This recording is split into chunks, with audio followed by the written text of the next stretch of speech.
కథ ముగింపులేనిదై సదా సాగదా. ఇదే కదా నీ కథ ముగింపులేనిదై సదా సాగదా. నీ కంటి రెప్పలంచున మనస్సు నిండి పొంగిన ఓ నీటి బిందువే కదా నువ్వెతుకుతున్న సంపద. ఒక్కొక్క జ్ఞాపకానికి 100 ఏళ్ల ఆయువుందిగా, ఇంకెన్ని ముందు వేచనో అవన్నీ వెతుకుతూ పదా. మనుష్యులందు నీ కథ మహర్షిలాగా సాగదా. మనుష్యులందు నీ కథ మహర్షిలాగా సాగదా.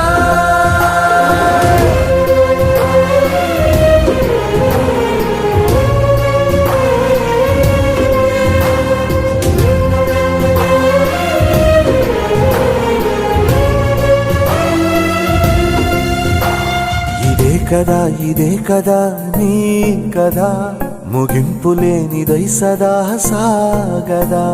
ఇదే కదా నీ కథ ముగింపులేనిదై సదా సాగదా. నిస్వార్థమెంత గొప్పదో ఈ పదము రుజువు కట్టదా. సిరాలు 1,00,000 వంపదా, చిరాక్షరాలు రాయదా. నిశీధి ఎంత చిన్నదో నీ కంటి చూపు చెప్పదా. నీలోని వెలుగు పంచగా విశాల నింగి చాలదా. మనుష్యులందు నీ కథ మహర్షిలాగా సాగదా. మనుష్యులందు నీ కథ మహర్షిలాగా సాగదా.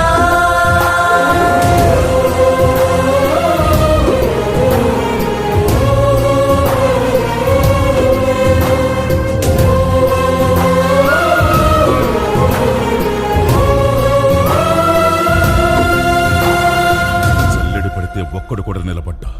ఇలాంటి ధైర్యం లేని జనాన్ని పెట్టుకుని వీడేం చేస్తాడు? అవును సార్, మీరన్నట్టే మాకు ధైర్యం ఉండేది కాదు, శక్తి ఉండేది కాదు, నమ్మకము ఉండేది కాదు. చావు మా మీద గంతులేసేది. కానీ ఒకడు అడ్డం నిలబడ్డాడని వాడిని ఖాళీ ముందు తల నరికాడు కదా.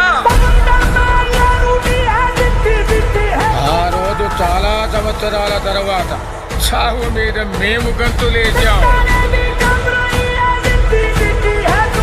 వాడు కత్తి విసిరిన వేగానికి ఒక గాలి పుట్టింది సార్. ఆ గాలి నరాతిలో ఉన్న ప్రతి ఒక్కరికి ఊపిరిచ్చింది. మీకొక సలహా ఇస్తాను, మీరు మాత్రం అతనికి అడ్డు నిలబడకండి సార్.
తప్పినా పిడికిళ్లకు నేర్పించరా జగం.